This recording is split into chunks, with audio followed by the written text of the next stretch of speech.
God. Hallelujah. Magandang gabi po sa bawat isa. Tayo papasimula na sa ating Sunday evening worship. Sa pagkasunod online, wag po sa Father's House Christian Center. Tayarin sa Panginoon na isang musigang magbigin. Hallelujah. Kita na ng Panginoon. Palapakan natin at purihin ang Diyos. Hallelujah. Praise God. Pagkita na ng Panginoon. Sabihin sa presensya mo. Glory to the Lord.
Sa lahat ng panahon.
Nagpupuri para sa Diyos. Sa pinamagawa niya, dakila.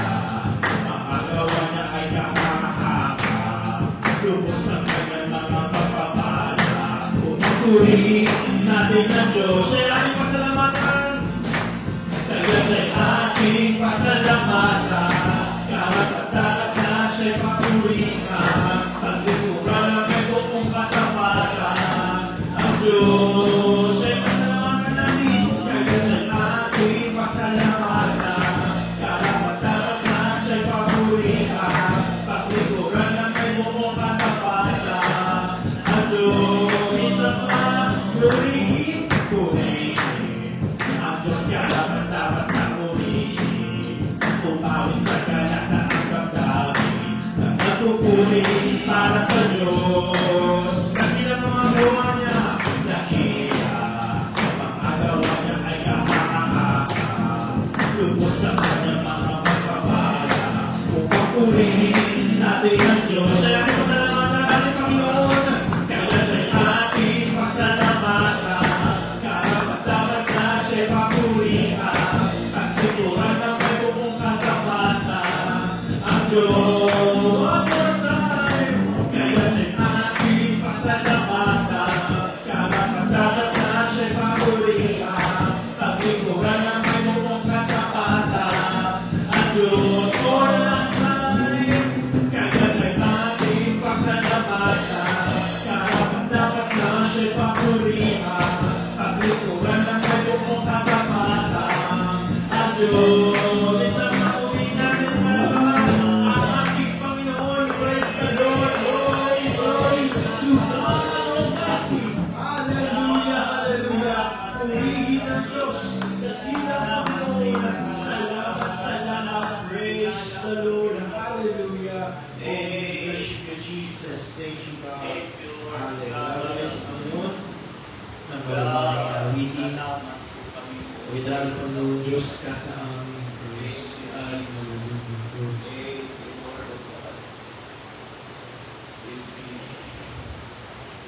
the Lord. Diyos, puri na nagpila sa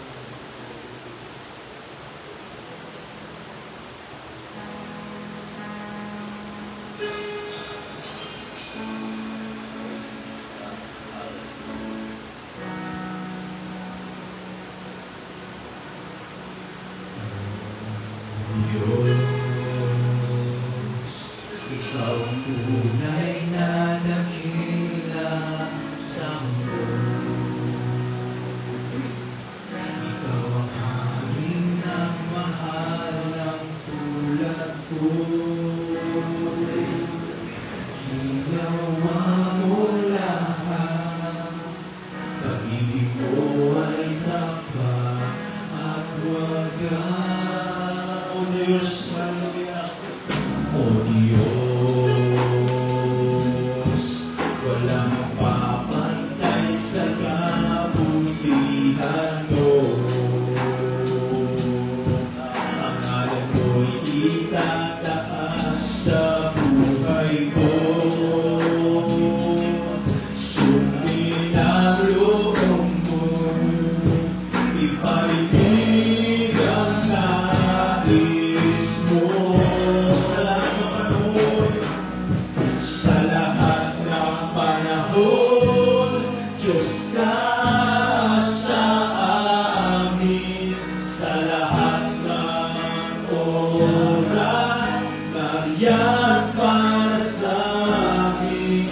Panginoong Jesus, purihin ka. Dakilain ka sa buhay ko,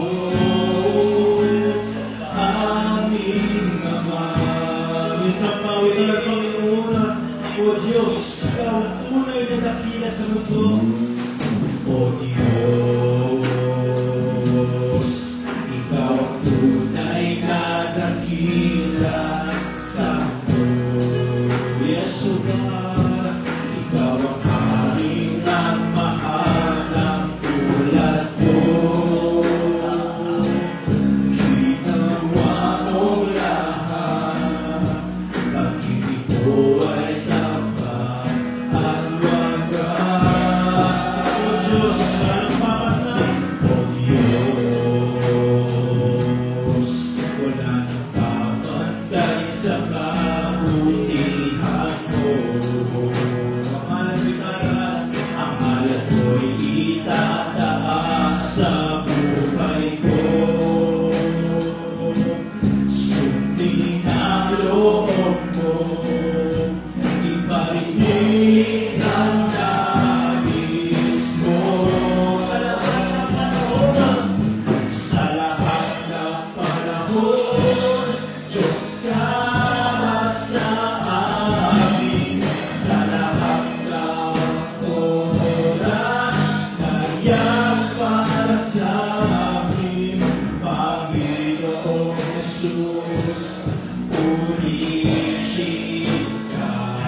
purihin natin ng Diyos.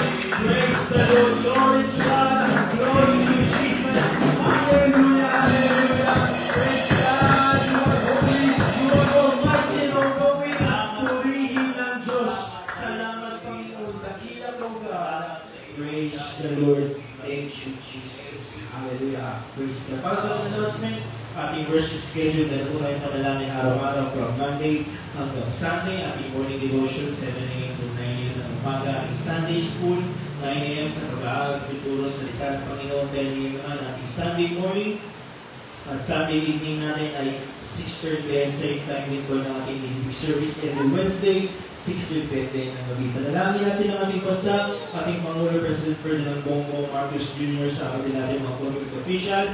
Dalangin din natin ang kaayusan ng ating bansang Pilipinas, ang mga nangyayari, ito nga naman ngayon sa gobyerno. Dalangin natin ang pagligtas, ang mga panghayag ng salita ng Panginoon sa kanilang mga puso. Pag-pray din natin ang ating mga leaders, Pastor Greg Mitchell, Pastor Jessica, ang ating national leader, Pastor Greg Esquida, sa ating natin mag-pray. Pati rin mga regional leaders, Pastor Frank Beneventura, Pastor Nalo Putay, Pastor Ernie Rente, Pastor Charles Arias, at Pastor Yel Sebel. Pag-pray din natin ang bayan ng Antipolo, ang ating Mother Church, Pastor Manera, Baclaran, kasama din ang mga fellow Baclaran Global Churches, at ang ating bayan ng Antipolo, sa natin ang ating pastor, Pastor Rosana, and sa bayan, Spiritual Breakthrough, Financial Breakthrough, Salvation and Deliverance, sa Ulaki, dalangin nila sa Gusali, sa Lote, at ang transportation detail ng ating church. Pag-pray din natin mga healing and prayer request, magbigay wala ang Panginoon sa ating kapatid, Sister Amy Garcia, ang ating magulang, aking lolo na si Bonifacio San Pedro, Albert Pio San Pedro, sa Madin, ang quick recovery, quick healing, kay Pastor Tomping, at ang aking wala nanay Nita Loiza Gadulo. Pag-pray din natin kung meron man ang mga karamdaman ngayong gabi, dahil na sa Diyos, magbigay wala ang Panginoon, at ang ating activities kung darating na Marso o mga ating impactive dito sa bayan ng Antipolo, March 21, at every last Friday or last Saturday ng buwan ang ating Jubilee service sa Baclaran. At mga karagdagan pabalik na ang ating pastor, ang mga gugulat. Hallelujah! Bago tayo lumako pa sa giving ay tayo manalangin, pero bago tayo manalangin, sa mga tayong kapatid, Brother Ato, ay purihin muna natin palakpakan ng Panginoon. Taas natin ang Diyos, praise the Lord. Tayo magpasalamat sa Panginoon. Glory to God. Hallelujah. Praise the Lord, O Lord Jesus. You are holy and almighty. Glory, glory to God. King of Kings.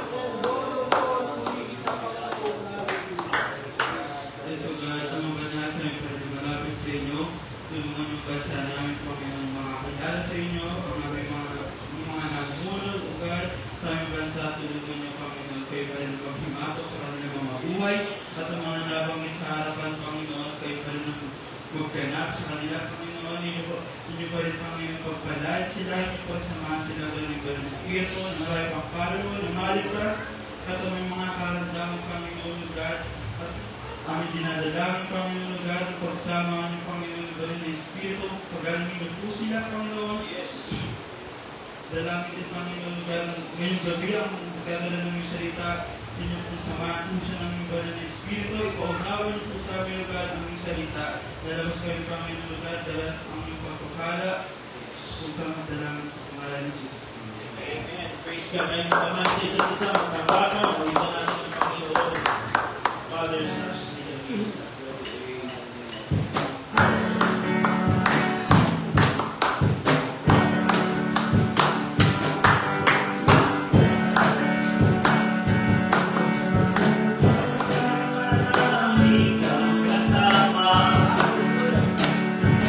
Wow.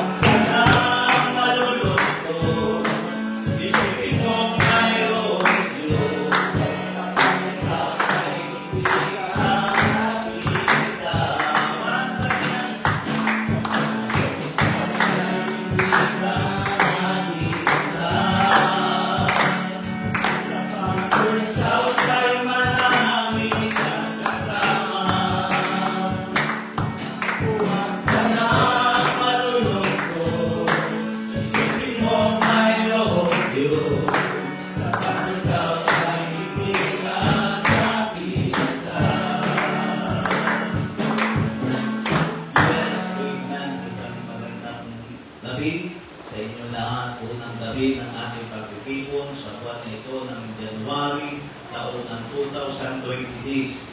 Amen. Ikinakatala po kayo na mga kasama sa gawain ng ating Panginoong Diyos.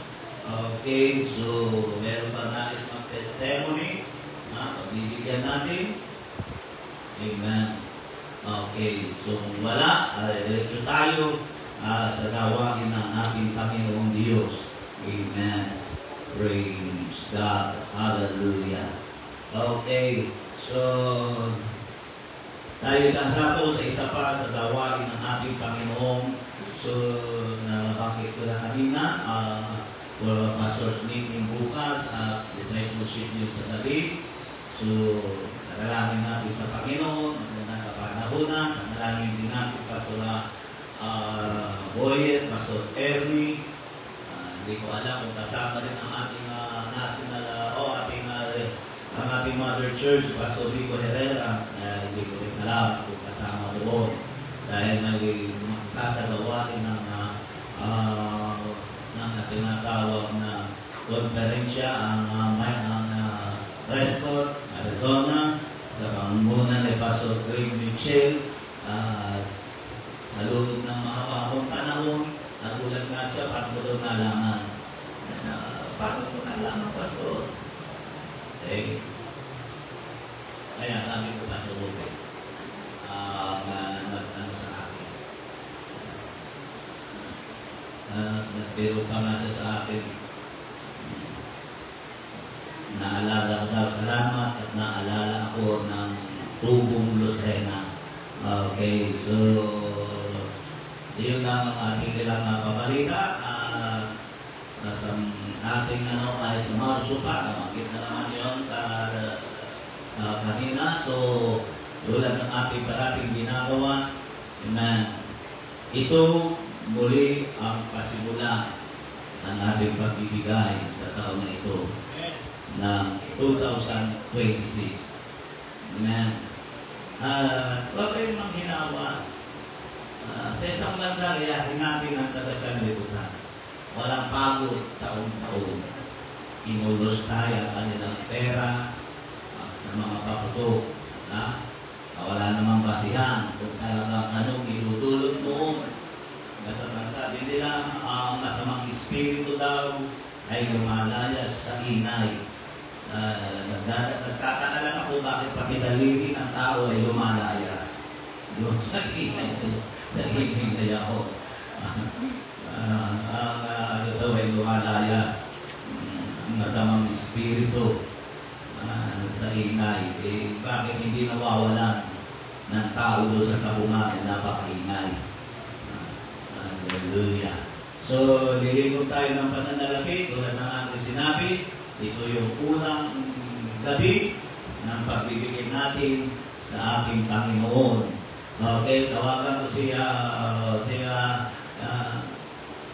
Ronel para tayo pamanaan dito sa paglikod na ito ng pananalapi para sa gawain ng ating Panginoong Jesus. Okay, tayo manalangin sa Panginoon, dakila ang tapat na Diyos na may likha ng langit, ng lupa, at palahin mo ang bawat isa na iyong mga anak. Ang unang gabi ng pagbibigay namin sa iyo, dati i-bless mo po, Panginoon. At kilala, Panginoon, na kami walang sawa sa pagtitiwala sa iyo, dakilang Diyos. Maraming salamat sa iyo, kabutihan, sa pangalan ni Jesus. Amen. Praise God. So, minsan pa, alitan natin ang Panginoon. The time to be happy is now. Amen. Praise God. Hallelujah. Alitan natin ang Panginoon. The time to be happy is now. Place to be happy is here. And the place to be happy is to make others happy. That's your happiness and heaven down here. Once again, the time to be happy is now. Place to be happy is here. And the way to be happy is to make others happy. That's your happiness and heaven down here. Yes, amen. Praise God. Salamat sa manonood ko. Salamat sa bawat isa na narito dahil ako ngayon tayo sa salita ng ating Panginoon Jesus. Praise God. Hallelujah.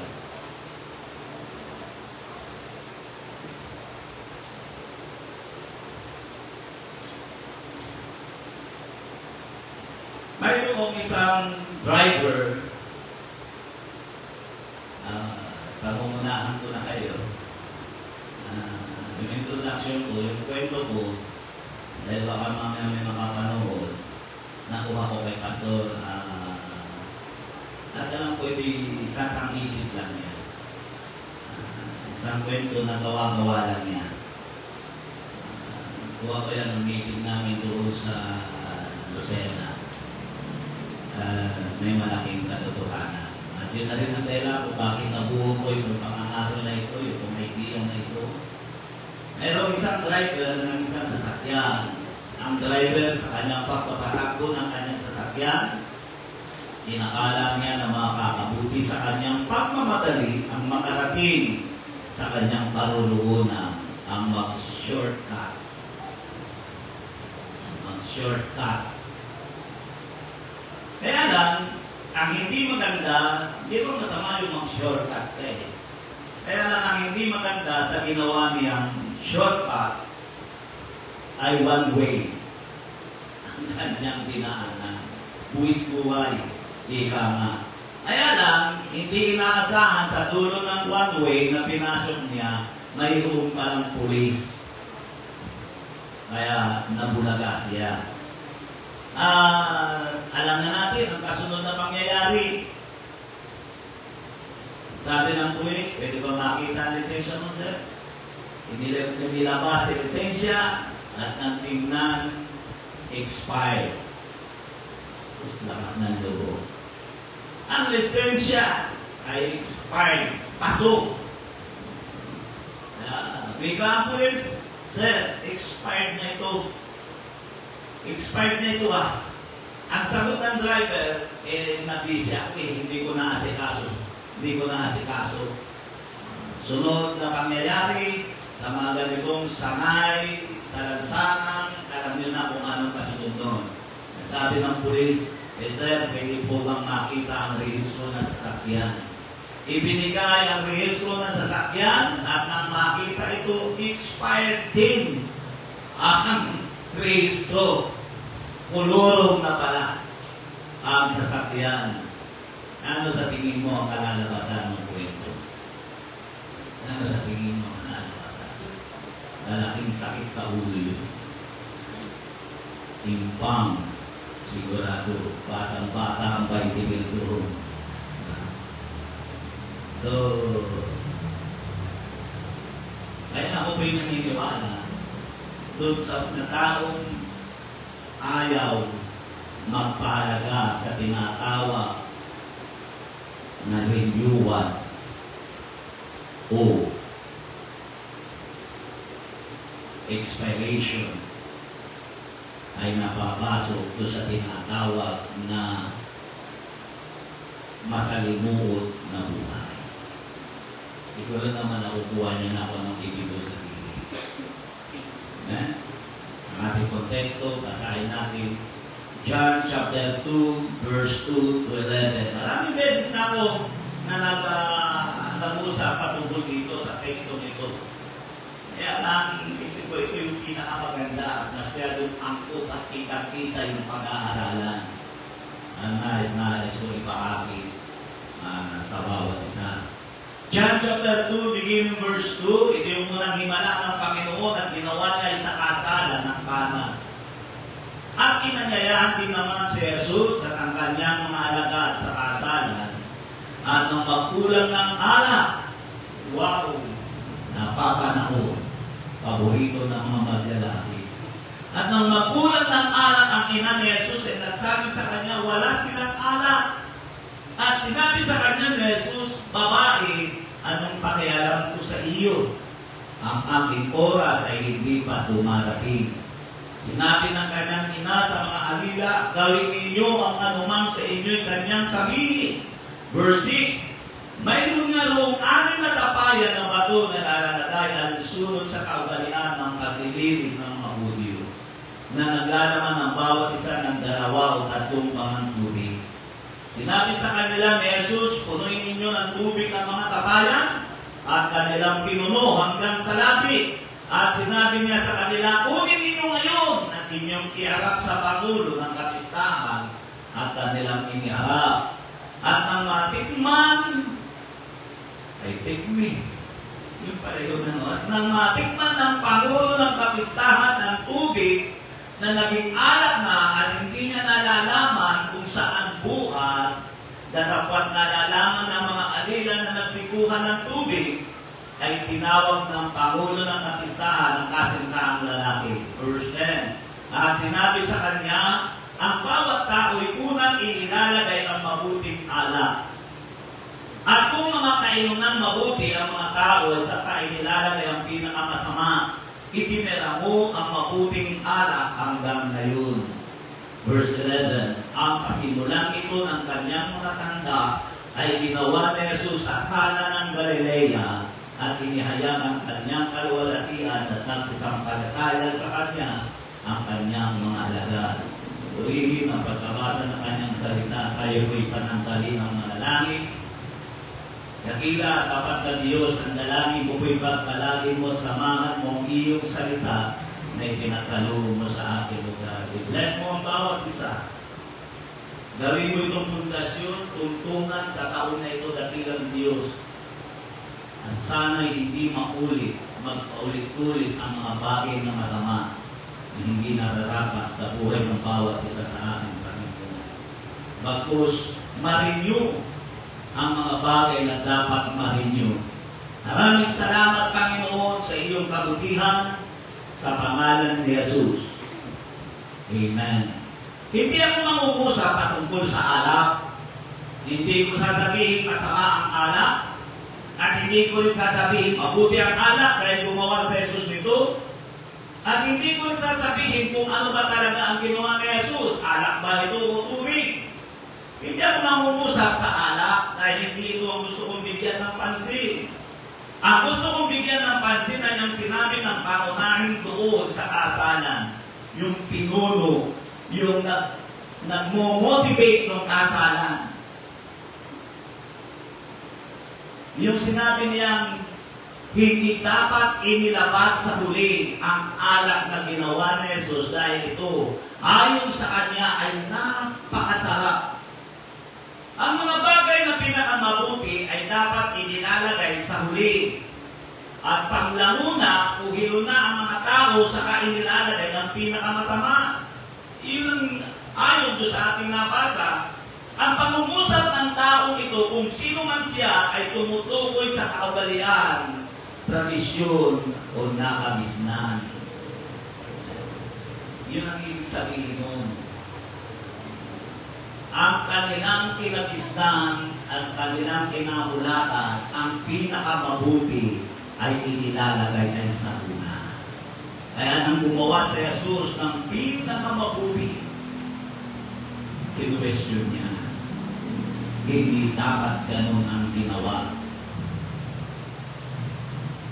Dahil nasasagasaan ang kanilang tradisyon. Ang himala na ginawa na ito ng Panginoon ay may dalawang uri ng pahiwatig o pagtuturo sa atin. Unang, tinutuldukan niya ang mga bagay na kinabisnan o kinaugalian ng mga tao. Ito'y nag-umusap sa salitang expiration. Ibig sabihin, tundukan na. Hindi na dapat umiral ang ganyang prinsipyo at tradisyon. Kaya, hindi ko ito talaga sasabihin ko kung ano ka nagising yung kana. Kung saan ka nakulat yung kana. Doon ka na mamamatay. Iyon ipinapakita rito ng Panginoon, yung kanilang kultura o yung kanilang tradisyon o kinabisnan ay tinuldukan ng Panginoon. Yun ang ibig sabihin ng himalang ginawa ng Panginoon. Tinuldukan niya, ibig sabihin, ipinapakita na expired na yan. Hindi na dapat tumira yan sa panahon ngayon. Kaya ipinagpapakita na ang tao ay naglalagay ng expiration sa kinabulian ng tao. Ibig lang sabihin, ito hindi dapat magpatuloy. Pangalawa, ito'y tumutukoy sa salitang renewal. Na ibig sabihin ng Panginoon doon, kaya kumuha siya ng himalang ganon, ipinapakita niya ang kahalagahan ng renewal. Na ibig sabihin nun, pangit ang kinagisnan ng mga Hudyo at maging ang kinagisnan natin. Related ba tayo nun? Yes. Dahil sa akin, ang pag-aasawahan, maalam lang sa una. Di ba? Pagbagong kasal ang tamis-tamis. Nagkakasya sa isang folding bed. Pero at after ng 1 year, 2 years, 5 years, hindi na magkasya sa isang family size na kama. Nagsisipaan doon ka nga, init-init eh. Di ba? So, ipinapakita rin ng Panginoon, kailangan ang renewal. Sino ang nagnanasa? Di ba kaya tayo napapaputok? Ang gusto natin yung renewal. Kaya lang, hindi natin alam kung ano yung i-renew. Kaya ngayon, nais kong mangusap sa paksang Jesus agrees with expiration. Yung po ang nais kong ipaabot sa inyo. Sumasang-ayon siya kung nagnanais ka na tinatawag ng pagbabago ng buhay, expiration, kaya nga mayroong New Year resolution, hindi lang kasi natin alam. Sumasang-ayon dyan ng Panginoon. Amen? Dahil una, katulad na sinabi ko mapangami, malalagay ka sa masalimuot na katayuan tulad ng lalaking nag-shortcut. Dahil ayaw niya, alam niyo kung bibigyan natin ng pansin, ayaw ng pangunahing lalaki niya o doon sa kasalan na yaon na kailangan palitan na yung kanilang kinagisnan. Na ang pinakamabuti ay dapat inilalagay ay sa una. Sa una, napakatapat sa Panginoon. Pagkaraan ng isang buwan, wala na. Ang tawag sa amin sa Quezon, minas, pugod. Yung mga tuyong dayami, yung pugod, napakabilis nung magminas. Napakabilis mag-apoy. Pero pagkaraan ng ilang panahon, wala na agad. Wala na nais ko na rin sa inyo, the gospel was ended by Jesus. Ang kinagisnan ay tinatapos ni Jesus. Kaya dapat di dapat natin kung ano ka nagising doon ka na. Hindi totoo yun eh.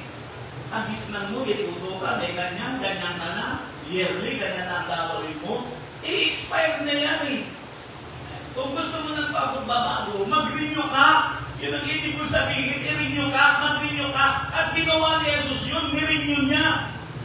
Ang pinakamabuti, inilagay niya sa kahulihan. So, ang iyon na nagpapakita na pinahintulot ng Diyos yung magsalitang mag-renew.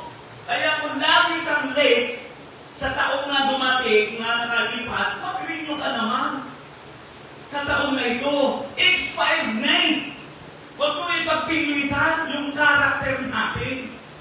Tapos ano ibig ko sabihin? Dapat makilala mo na ang Diyos ay Diyos ng pagbabago. Kaya kung naghahanap ka ng pagbabago, walang problema sa Panginoon. Ang Diyos ay naghahanap din ng pagbabago. Kaya nga siya gumagawa ng bago. At huwag kong kalilimutan na ang lahat ng gawa ng Panginoon, siya nagpapakahalaga sa pagbabago. Kaya yung lalaki ngayon na nahuli ng pulis, ako'y naniniwala, hindi siya sinasamahan ng Diyos. Dahil ang Diyos ay galit din. Kung ang LTO ay galit sa mga kuloron dahil ayaw mag-renew, lalo-lalo na ang Diyos ay hindi nalulugod sa ayaw mag-renew. Panahon ito ng renewable. Yun ang dapat natin maunawaan. Sa mga nakita yung Pastor Revelation 21:5, at yaong nakaluknok sa luknokan na nagsabi, narito, ginagawa kong bago ang lahat ng mga bagay. At sinabi niya, isulat mo sapagkat ang salitang ito ay tapat at tunay. Si Jesus ang may akda ng pagbabago. Kaya sabi ko sa inyo, minsan nabanggit ni Pastor Boy, nasabi niya kung ang mga pastor dito na ang lisensya ay mga expired at ang mga rehistro ay expired, pero patuloy pa rin lumalabas sa lansangan. Ang sabi ni Pastor Boy, magsisi ka. Totoo naman yun, hindi yung nakalulugod sa Panginoon. Kung hindi nalulugod ng LTO, lalong hindi nalulugod ng Panginoon sa mga taong ayaw mag-renew. At yun ang nakita ko doon sa Pangulo ng kasalan na yun. Question niya, hindi ito nararapat. Yeah? Kaya kung pag-aaralan mo yung mga taong nagsasabi kung saan ka nagising, kung ka na, paano ba akong baguhin dito? Dito na ako namulat. Pag-aaralan mo mabuti, magsariksi ka. Magsariksi ka. Ang sabi ng Isaiah chapter 42 verse 9, Isaiah 42 verse 9, narito ang mga dating bagay ay nangyari na. Ibig sabihin nangyari na sa English, behold, the former things are come to pass. Expire na. Mayroon ng expiration. Nangyari na eh. Ulitin natin, narito ang mga dating bagay ay nangyayari na. Ibig sabihin, paso na. At ang mga bagong bagay ay ipinahahayag ko bago mga tao ay sinaysay ko sa inyo. Binabasa ko ito, pinapakita ko sa inyo na ang Panginoon ay Diyos na nagre-renew, na nagbabago. Ang sabi ng Isaiah chapter 43 verse 19, Isaiah 43 verse 19, narito, ako'y gagawa ng bagong bagay. Ngayon, yao'y lalabas, hindi ba ganin yung malalaman? Hindi ba ganin yung nalalaman yaon? Gagawa rin ako ng daan sa lupang nasukal at mga ilog sa ilang. Kaya, nahawain ng Panginoon ang mag-renew. Kaya sabi rito, isang bagay lang ang alam kong hindi nire-renew ng Panginoon ang kanyang salita. Dahil sinabi ng Panginoon, ilipas ang langit at ang lupa. Renew, ilipas. Pero ang tudlit ni tuldok o tudlit sa aking salita ay hindi lilipas. Nakuha nyo?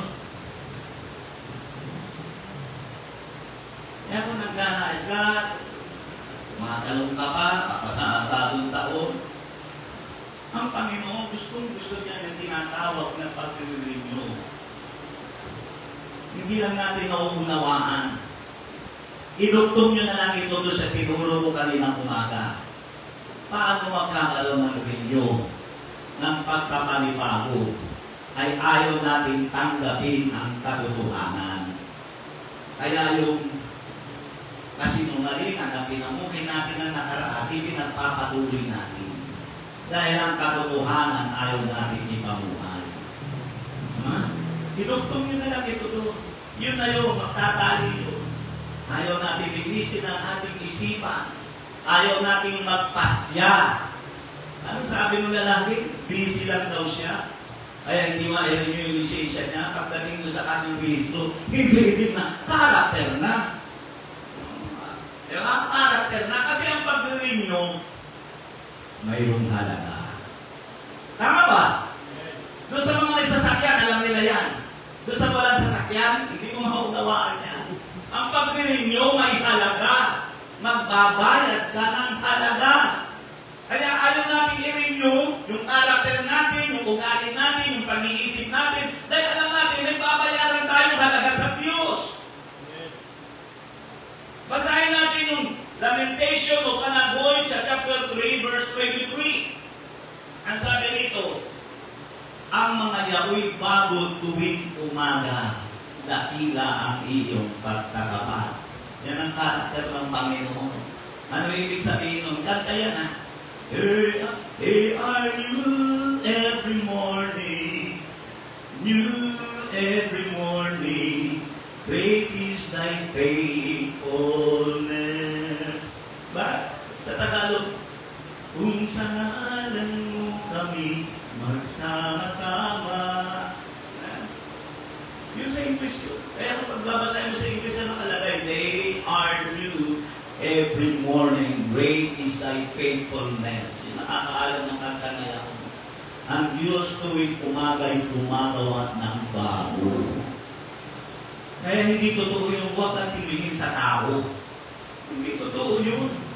Kailangan mabago. Kailangan marinyo ka. Hindi rin totoo isasabihin ko, ganito ako eh.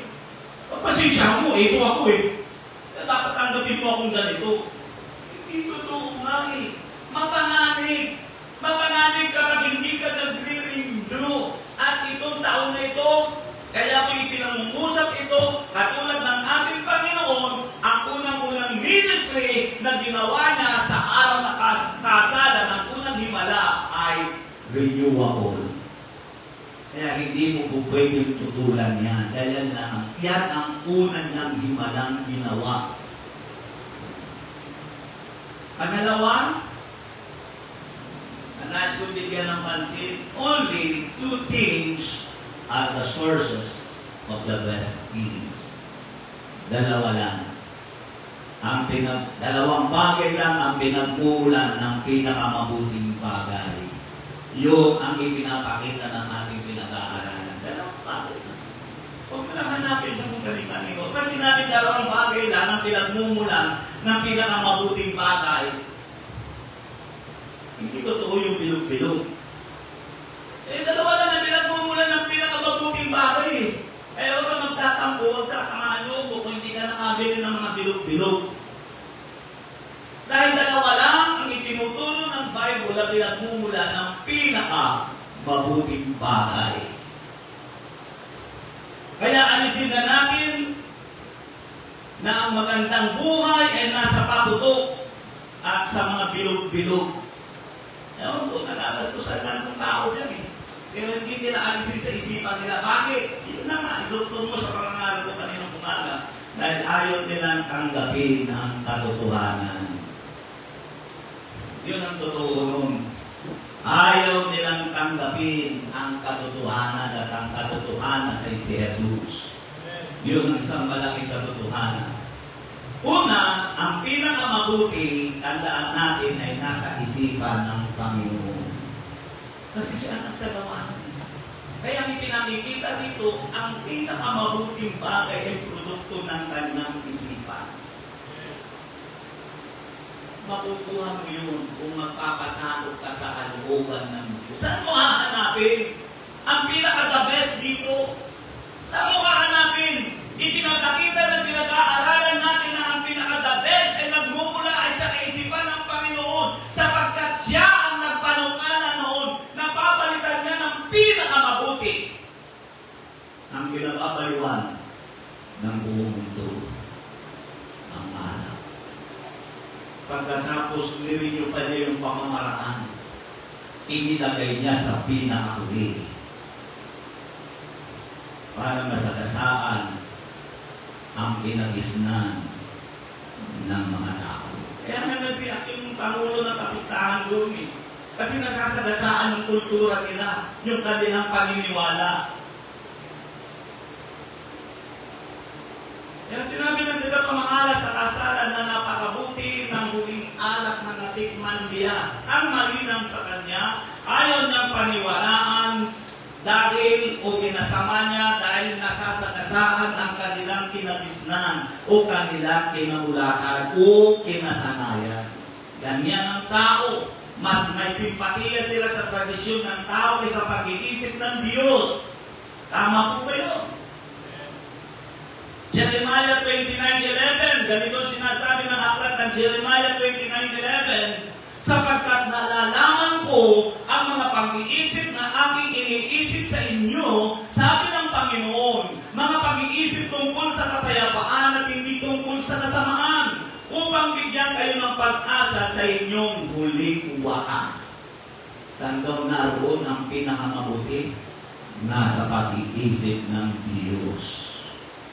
Siya'y nag-iisip ng pinakamabuti sa inyo, sabi ng Panginoon. mga pag-iisip tungkol sa kapayapaan at hindi tungkol sa kasamaan. Tapos, hahanapin natin sa mga paputok. Hahanapin natin sa bilog-bilog. Bakit? Dahil hindi nga natin matanggap ang katotohanan. Ayaw na natin magpasya. Kaya ang isip pa rin natin, nasa paputok ang pinakamagandang kapalaran ng tao o sa bilog-bilog o kaya nasa inyong diskarte o kaya nasa pagsunod sa inyong salubin. Ipinakikita ng Bible na ang pinakamabuti ay nasa isipan ng Panginoon. Yun ang nakikita natin dito. Nasa Kanya.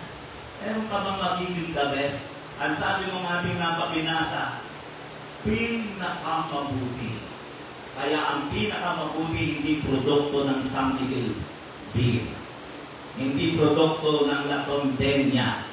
Hindi produkto ng anumang uri ng alcohol. Ang pinaka-the best ay produkto ng isipan ng Panginoon. Ito ang ipinapakita rito ng Panginoon. Pangalawa, ang pinakamabuti ay nasa tamang pag-iisip ng tao.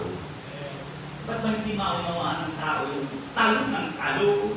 Bili ng ano? Bilog-bilog. Diba? Kung ano-ano ang mga pinaniniwalaan, bakit ba hindi nila maunawaan na ang tunay na pagbabago ay nagsisimula ay sa tama mong pag-iisip? Kung hindi wasto ang pag-iisip ko, kahit ang buong bahay mo'y punuin mo ng bilog-bilog at ng paputok, walang mababago.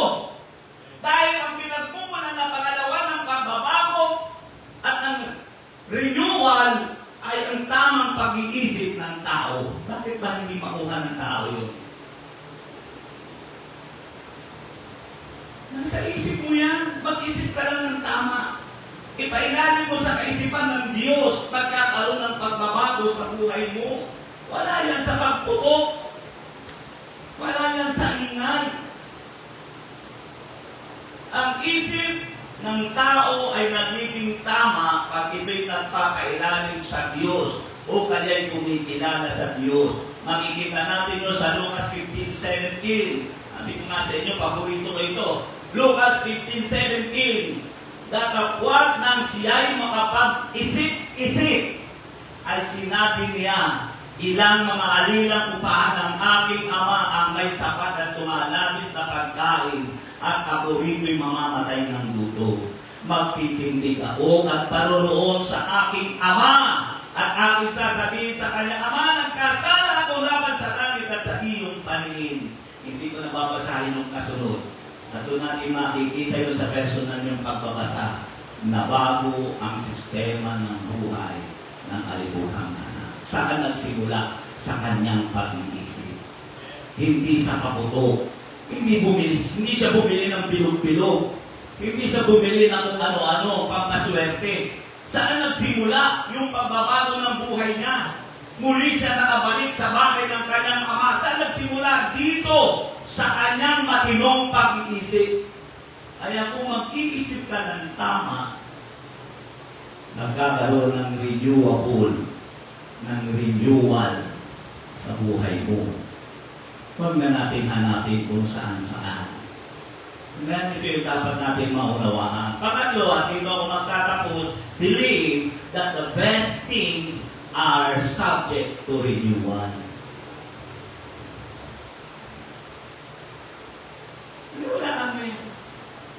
Kung hindi ka magre-renew, kung ako hindi nag-renew ng lisensya ko, hindi ko makukuha yung benepisyo na 10 taon na lisensya. Gano'ng kalaki yung benepisyo na nakuha ko doon? Ano yung ibig ko sabihin? Dahil nag-renew ako. Kaya, yung benepisyo ng 10 taon na hindi ka napipila sa LTO, pinakinabangan ko. Yun ang ibig ko sabihin, believe that the best things are subject to renewal. Kung ayaw mo magbago, magpanibago, paano magkakaroon ng renewal? Ng pagbabago sa buhay natin. Paniwalaan mo na ang pinakamabuting bagay ilalim sa pagpapanibago.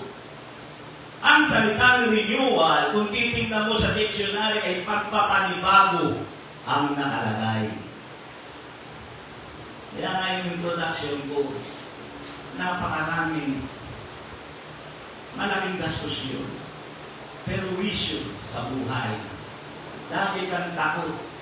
Lagi kang iwas sa mga enforcer kapag ayaw mong mag-renew.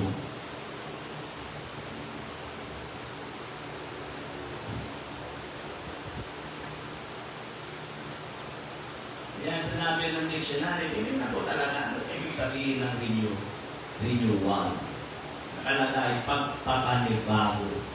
At yung salitang yan ay makikita natin ang sinabi ng kay Apostol Pedro sa buong Acts. Pagkatapos niyang mangaral doon sa 3,000 katao, ang sabi niya, magsisi kayo. Pasilipin niyo ito. Yung sinabi, yung ibig sabihin ng salitang renewal sa dictionary ay pagpapanibago, ayun makikita natin sa pangangaral ni Simon Pedro. Unang pangangaral niya, hindi sinabi ko yun ay unang taon, kundi ang sabi yun, unang pangangaral niya mula nang mabuhay si Jesus. Ito ang kanyang sinabi. Acts chapter 3 verse 19. Kaya nga magsisi kayo at magbalik loob sa Diyos upang patawarin ang inyong mga kasalanan. Verse 20, Gawat 3:20. At nang sa kayo'y sumapit ang panahon ng pagpapanibagong lakas mula sa Panginoon. Susuguin niya si Jesus ang Kristong hinirang mula pa ng una para sa inyo. Good News Bible yan.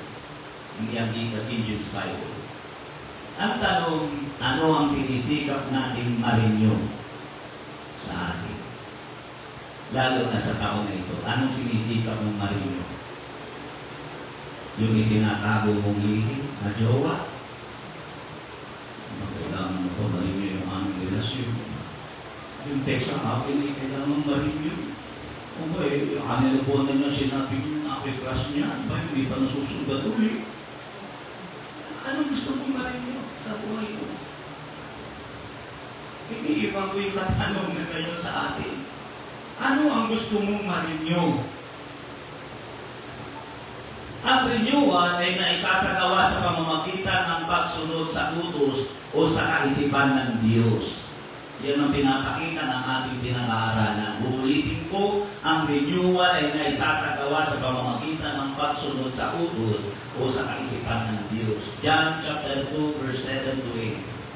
At sinabi sa kanila ni Jesus, punuin ninyo ng tubig ang mga kapayan at kanilang pinuno hanggang sa labi. At sinabi niya sa kanila, kunin ninyo ngayon at inyong iharap sa Pangulo ng kapistahan at kanilang iniharap. Naitanong niyo ba sa inyong sarili, bakit kaya sumunod ang mga inutusan na punuin ng kapayan hanggang sa labi? Una, ang nasabing tapayan ay hindi talaga lalagyan ng alak, kundi lalagyan ng tubig na ginagamit sa paglilinis ng mga paa ng mga dumarating na panauhin. Hindi yung lalagyan ng alak. Iba yung pinaglagyan ng alak na naubos. Ang ginawa ni Jesus, kumuha siya ng lalagyan ng tubig. Anong ibig sabihin kung ayaw niya makontaminate ang kanyang gawa ng gawa ng sanlibutan? Yun lang ang ibig sabihin nun. Maraming inisip ng mga inutusan, mayroon sigurong pagpapanibagong gagawin ng taong iyon. At tama ang kanilang iniisip. Gumagawa ang Panginoon ng pagpapanibago, renewal. Kaya nakikita ko rito, ang punto na nakikita ko rito, kung mayroong susunod, magaganap ang pagpapanibagong buhay o pagpapanibagong nasa isip ng Panginoon. Kung walang sumunod, walang renewal na magaganap. Hindi mapabago ang paningin ng mga tao sa anak. Kung walang sumunod, kailangan mayroong susunod. Kaya ulitin ko sa aking pagtatapos, naisagawa ang pinakamabuti dahil mayroong sumunod. Kaya ang pinakamabuti ay nasa isipan ng Panginoon nasa tamang pag-iisip, pangatlo, nasa pagsunod. Kahit anong gawin mo, bilhin mo na lahat ng paputok kung ang tigas naman ng ulo mo sa pagsunod. Anong inaasahan mong pagbabago? Nasa pagsunod. Maririnyo ng Panginoon ang mga pangit na larawan sa ating buhay kung marunong tayong magtiwala sa takbo ng isipan niya. Kung marunong tayong sumunod. Amen? Iyon natin ang ating mga ulo. Nangusap ako sa isang simple at payak na pangungusap. Jesus agrees with expiration. Tulungan na natin. Expired na. Huwag na natin ituloy sa taon na ito kung ano man yung alam natin na una na hindi naman nakakatulong sa akin. Amen? Huwag na natin ulit-ulitin. Alam nyo, ito dapat natin maunawaan. Nakuha ko ito kay Yanni. Yung basa ko yung tawagin ni si nakinig ko sa kanya. Yung tawagin ni si Brad Pitt. Dito, yung local. Si Brad Pitt, yan ang pauso ng Praise the Lord. Ang sabi niya, may quotation siya na nakita ko. Ang sabi niya, kung gusto mo maging dalawasa, maging expert. Siguro pinutukoy niya yung pagtutok ng baliw na gitara ng Gloria Bayo. Ang sabi niya, kung gusto mong maging expert sa isang bagay, ulit-ulitin mo. Sabi ko, tama. Kapag inuulit-ulit mo ang isang bagay, doon ka magiging expert. Ang tanong ko sa taon na ito, ano ang uulit-ulitin mo?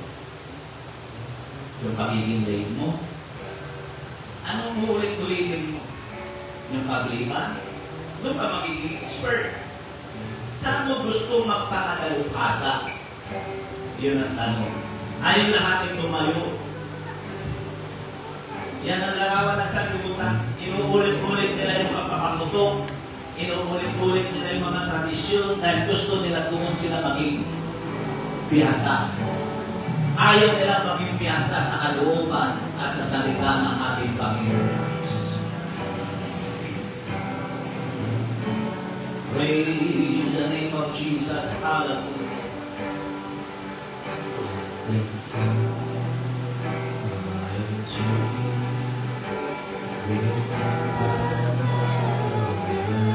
Pagka natin ulit-ulitin, alam naman natin walang ibubunga.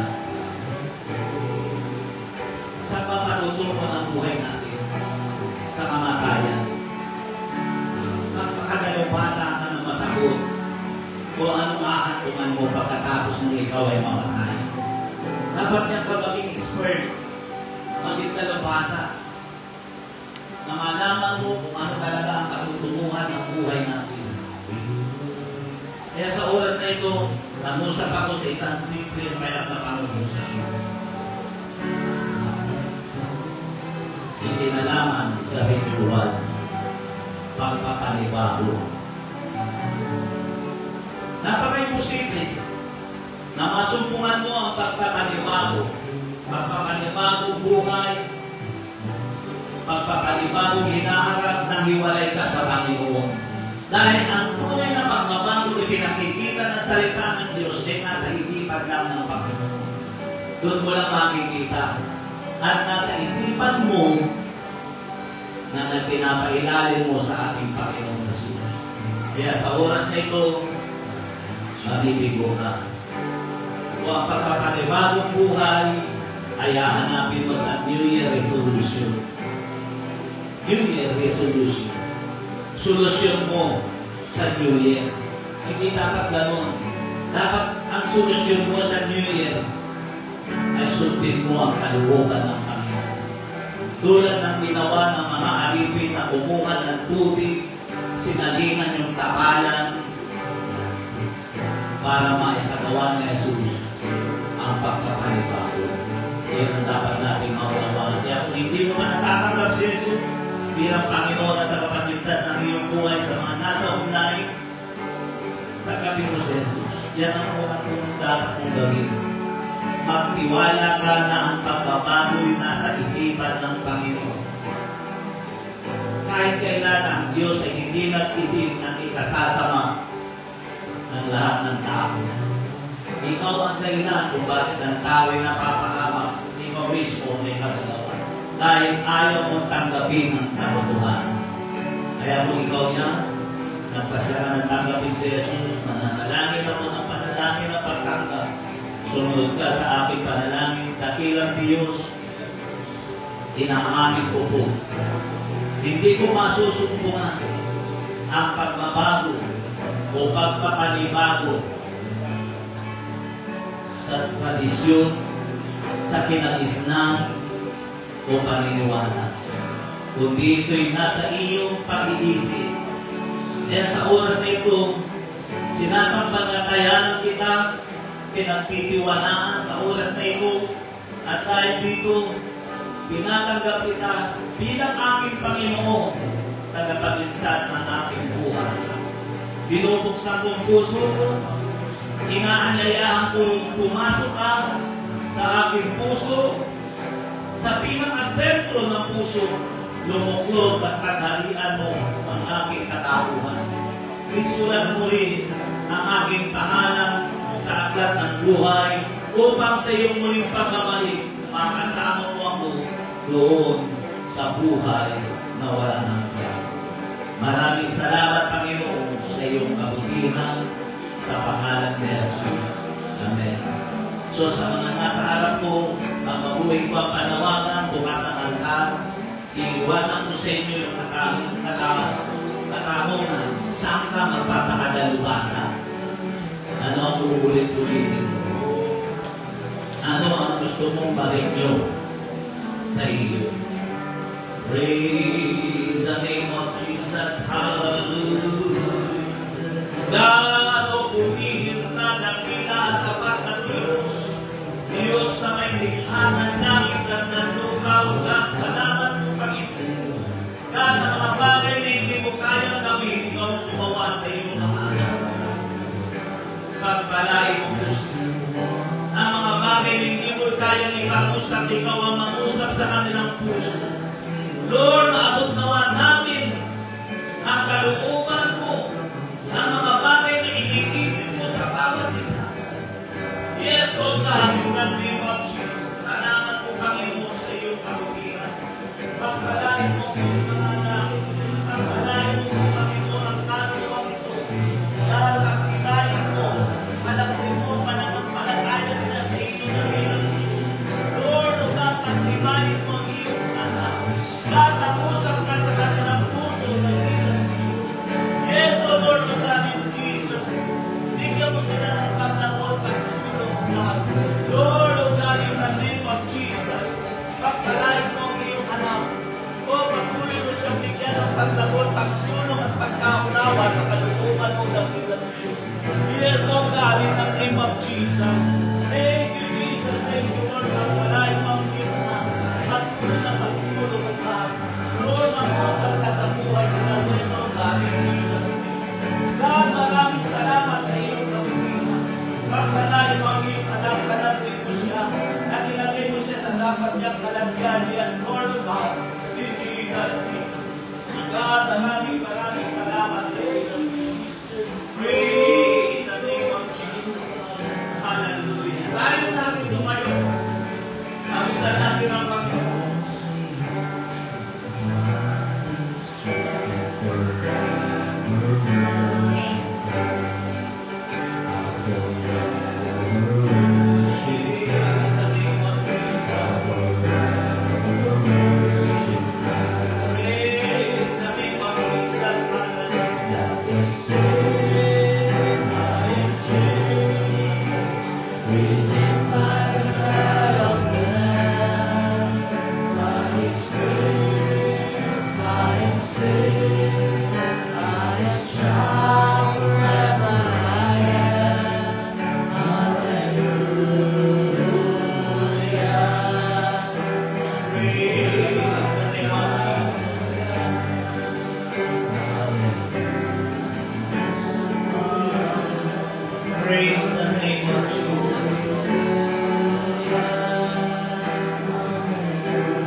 tayo doon sa introduction ko.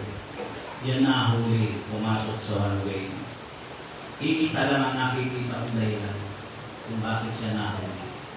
Kung bakit expired ang kanyang lisensya at registro.